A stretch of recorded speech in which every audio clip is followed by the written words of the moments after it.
આંદોલન ઉગ્ર બન્યું.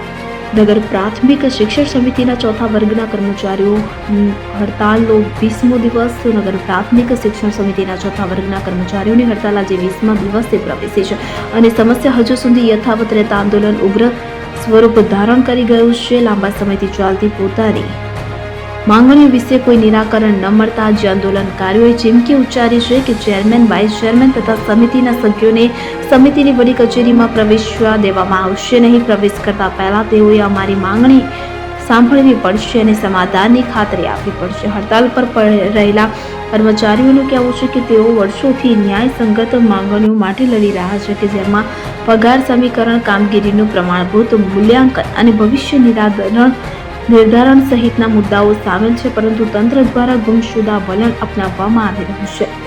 આંદોલનકારીઓએ ચેતવણી આપી છે કે જો તાત્કાલિક દરખાસ્તો નહીં સ્વીકારાય તો આવનારા દિવસોમાં આંદોલન વધુ ઉગ્ર બનાવવામાં આવશે અને જવાબદારો તંત્ર પર જ રહેશે. સ્થિતિ ઉપર તંત્ર તરફથી હજુ સુધી કોઈ સત્તાવાર પ્રતિસાદ જાહેર કરવામાં આવ્યો નથી. આપ સૌ જાણો છો એ મુજબ કે અમારા કાયમી કરવાના પ્રશ્નને લઈને છેલ્લા 20 દિવસથી અમે હડતાળ પર બેસેલા છે. ત્રણ વાર તો અમે વડોદરા મહાનગરપાલિકા ખાતે ગયા છે. સામાન્ય સભા હોય, સામાન્ય સભા સિવાયનું એજન્ડા હોય અમે આપવા ગયેલા છે અને એ લોકોને કહેલું છે કે અમારું કામ લાવીને મંજૂર કરો, પણ ત્યાં આગળ મેયર હોય, ડેપ્યુટી મેયર હોય, સ્ટેન્ડિંગ કમિટીના ચેરમેન કે તમામ કોર્પોરેટરો હોય, અમારી સાથે કોઈ પર્સનલી ચર્ચા કરવા માટે કે ફોર વ્હીલ ગાડીનો કાચ ઉતારીને અમને મળવા માટે સુદ્ધા તૈયાર નથી. એવી રીતે શિક્ષણ સમિતિની વાત કરું છે, ચેરમેન હોય, વાઇસ ચેરમેન હોય, 15 સભ્યો હોય, આજ દિન સુધી ઓફિશિયલી અમને મળવા નથી આવ્યા.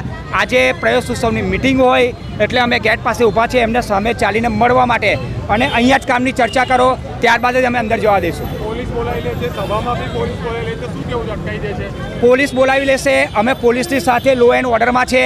તમે જોતા હશે અમે સેટ પણ ટ્રાફિકને અડચણ થાય એવું કરવાના જ નથી.